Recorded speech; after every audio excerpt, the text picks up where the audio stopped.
En este vídeo os voy a dar ideas para que podáis diseñar vuestros menús para que no comáis siempre lo mismo.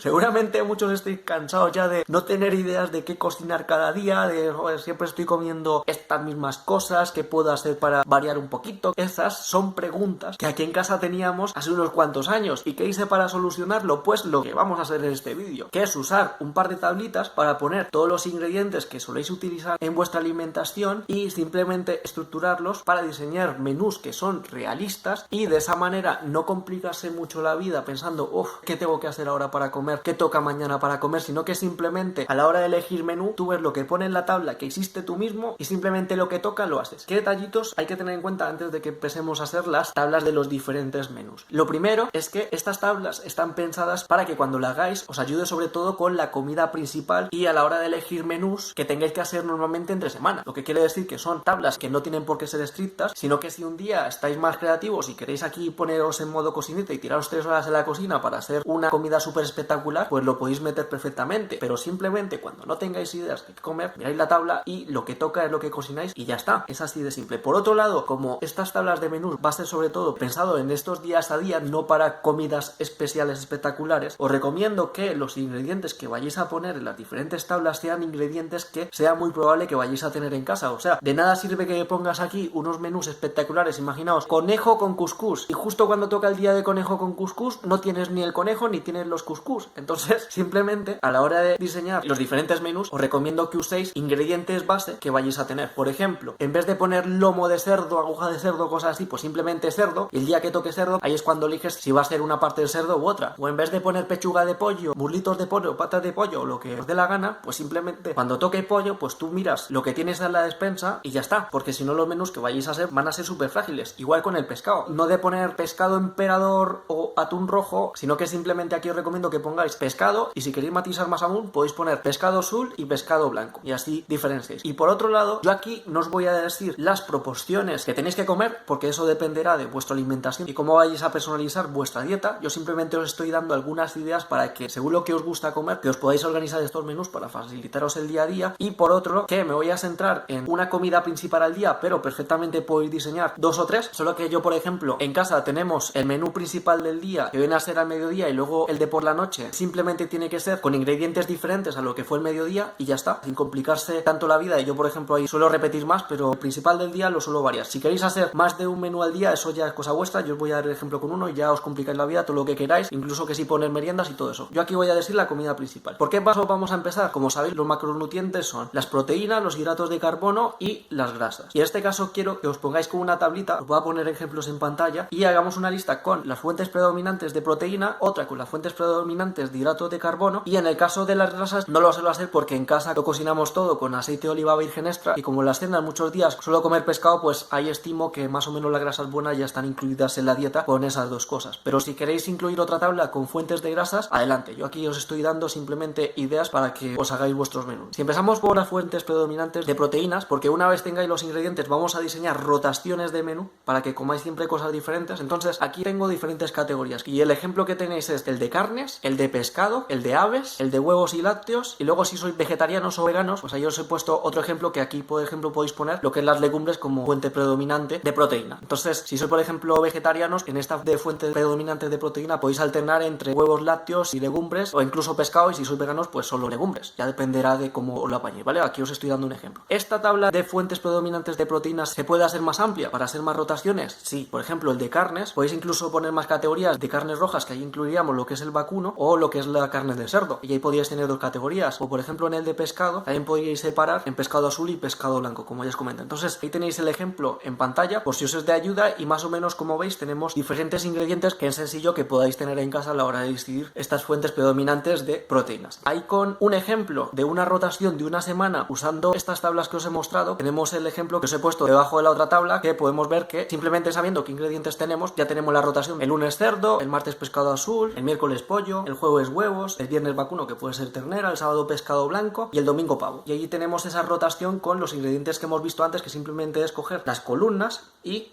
seguirlas en línea y ya está. Y ahí tenéis ya las rotaciones hechas. Yo en este caso, si está la comida principal, en las cenas sí lo suelo hacer un poquito más repetitivo y suelo tirar más de lo que es pollo, cerdo, huevos, atún o incluso merluza. Y ahí simplemente para la cena lo que os digo es que sea diferente a lo que has comido en la comida y ya está. No hay más complejidad. Y también lo bueno de tenerlo así separado es que podéis tener más a raya las carnes que tienen más grasa, como puede ser la carne roja o los pescados azules. Ya por otro lado, la tabla de fuente predominante de hidratos, el ejemplo que os quiero mostrar, que como os digo, podéis personalizarlo como queráis, pero aquí la categoría que hicimos en casa es, por un lado, yo puse las legumbres como fuente predominante de hidrato, pero porque me gusta combinarlo aparte con una carne. Luego está otra columna entera de pasta, que la pasta podría ser solo una, pero como en casa comemos diferentes tipos de pasta, que si raviolis, espaguetis, macarrones, entonces así para rotarlos. Luego otra columna de arroz, y aquí también he metido las patatas. Y aquí, por ejemplo, no me preocupa que en las rotaciones haya poco arroz, porque el arroz suele ser una de las comidas muleta que uso por la noche. Ahí es donde está la parte más repetitiva. Y en la última columna puse ya lo que es las harinas, que aquí sobre todo en harinas es para incluir lo que es el pan, o si ya uno se quiere emocionar más, que si el día de pizza, el día de arepas, o incluso puse aquí un poquito a regañadientes lo que es el maíz para que no se quede fuera, pues si coméis maíz. Pero como os digo, aquí tenéis que elegir lo que soláis tener en casa. No os compliquéis mucho la vida, porque si no luego los menús no los vais a hacer, porque vais a decir, es que nunca tengo nada. Hacedlo fácil, ¿vale? Entonces aquí un ejemplo de rotaciones de fuentes predominantes de hidratos, siguiendo las tablas que os he mostrado, pues ahí tenéis incluso para 2 semanas. Y como os digo, es coger las líneas y simplemente seguirlas, y así ya se va alternando y va siendo diferente todo el tiempo. Entonces ahí, por ejemplo, tendríamos lunes judías, martes espaguetis, miércoles arroz, jueves pan, viernes lentejas, sábado macarrones, domingo patatas, lunes pizza, martes garbanzos, miércoles raviolis, jueves avena, viernes arepas, sábado sopa, porque la sopa la usamos con pasta, entonces para meter la sopa en los menús, porque si no, no hay sopa. Domingo lasaña, y si os da la gana podéis poner cosas como purés, lo que queráis, lo que soléis comer. Y simplemente luego, para ya tener los menús hechos, es combinar las fuentes de hidratos con las fuentes de proteína y meter las rotaciones. Y ya está, ya tenéis los menús hechos. Simplemente aquí he hecho algunos ajustes para que no haya tantos esperpentos, porque aquí haciéndolo un poco a lo bruto, pues hay algunos menús que puede que no queden buenos. Entonces ahí sé también un poquito inteligente, no sé si me entendéis, teniendo las tablas, poner unas buenas combinaciones y simplemente que veáis que van rotando entre los alimentos, y así podéis tener una dieta más variada. Entonces aquí en el ejemplo de menú, como veis, no lo he puesto por días para dar libertad, para que si un día os ponéis creativos o queréis comer una cosa porque os da la gana, pues que lo podáis hacer, que no vaya de el lunes toca esto, sino que simplemente va rotando. Si por ejemplo la semana 1 termina el martes que tocaba pan con pollo, pues el miércoles tocaría el de la semana 2, que es lentejas, y luego sigues con las líneas, o sea, seguir las líneas. Y por ejemplo lo de lasaña, pizza, kebab, tacos, todo eso, ¿por qué lo he puesto al final? Porque como son platos más complejos, igual os da pereza hacerlos, entonces simplemente lo he puesto ahí como platos que se podían poner, pero son más opcionales, que si un día estáis vagos no lo hacéis. Pero ahí sería como para obligaros un poquito a hacer cosas más elaboradas, pero no obligatorio 100%. Y aquí ya tenéis ahí los menús base, y simplemente luego le tenéis que añadir el resto de cosas para tener la dieta mucho más completa. A partir de aquí es donde podéis añadir. Yo, por ejemplo, independientemente de lo que ponga en los menús, la pasta, por ejemplo, me gusta mucho acompañarla con queso, el arroz también, o por ejemplo, cuando hago legumbres, me gusta, aparte de lo que pone en el menú, acompañarlo con pequeños trozos de chorizo para darle más sabor, etcétera, etcétera. También aquí podéis añadir las verduras, también podéis añadir frutas. También, si tenéis dietas bajas en hidratos, podéis sustituir las tablas de hidratos por verduras, solo que no he querido poner las tablas de frutas y verduras porque como son alimentos muy perecederos, que se ponen malos en 2 días, entonces si por lo que sea en casa no hay, porque se ponen malos en 2-3 días y no hemos ido a comprar, pues para no dañar la dieta, pero que lo podéis poner perfectamente. También por otro lado, lo que es meriendas y eso, pues yo como noctámbulo, mi desayuno es la comida principal, pero si por lo que sea llegas a madrugar, lo que es ese desayuno, media mañana, merienda, incluso medianoche, si lo queréis llamar así, solo tirar de avena con leche, viene a ser un vaso, que pesándola en un vaso caben 120 gramos de avena, y lo que viene a ser el vaso de leche. O también es cuando meto fruta o frutos secos en entre horas, pero las comidas principales sí las tengo más controladas. Entonces, como veis, personalizarlo según vuestra dieta, lo que soléis comer, lo que os guste y sobre todo lo que tengáis en casa normalmente, y realmente poco más. Espero que este vídeo os haya servido para que no comáis siempre lo mismo, que es muy agotador y desmotiva un montón. Un saludo, hasta otra.